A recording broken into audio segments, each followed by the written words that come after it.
یہاں رک کر یہ بات بھی سنیں کہ اگر ہمیں یقین کے ساتھ ثبوت کے ساتھ معلوم ہو جائے کہ فلاں شخص نے میرے اوپر جادو کیا ہے یا کرایا ہے اور میرے حالات ایسے ہوں کہ میں اس سے بدلہ بھی لے سکتا ہوں، اتنی طاقت ہے ہمارے اندر، تو کیا میں بھی اس کو واقعی معاف کر دوں گا؟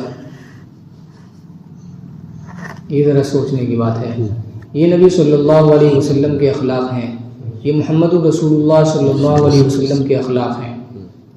حقیقت یہی ہے کہ اگر واقعی ہم لوگ دین کا کام کرنا چاہتے ہیں، ہم چاہتے ہیں کہ ہماری تبلیغ سے امت کو فائدہ ہو، نمبر 1 معاف کرنا، نمبر 2 برداشت کرنا، نمبر 3 زبان میں مٹھاس پیدا کرنا، نمبر 4 صحیح علم حاصل کرنا، مضبوط علم حاصل کرنا جس کی ہم تبلیغ کرنا چاہتے ہیں۔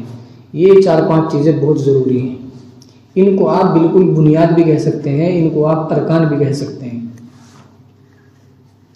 معاف کرنا نہیں سیکھا، برداشت کرنا نہیں سیکھا، یا زبان کو ہم نے اپنی نرم نہیں کیا، یا علم ہمارا مضبوط نہیں ہے جس کی ہم تبلیغ کر رہے ہیں، ان چاروں میں سے کوئی ایک بھی چیز اگر نہیں ہے تو ہماری تبلیغ مکمل طور پر مفید نہیں ہو سکتی۔ ہم لوگ بڑی مشقت کا سامنا کرنا پڑتا ہے، تو معاف کرنا بھی ضروری ہے، نرمی کا اختیار کرنا بھی ضروری ہے، اور علم اگر غلط ہوگا تو پھر تبلیغ جو ہے وہ جہالت کی تبلیغ ہوگی، تو یہ تو بالکل اول درجے کی چیز ہے۔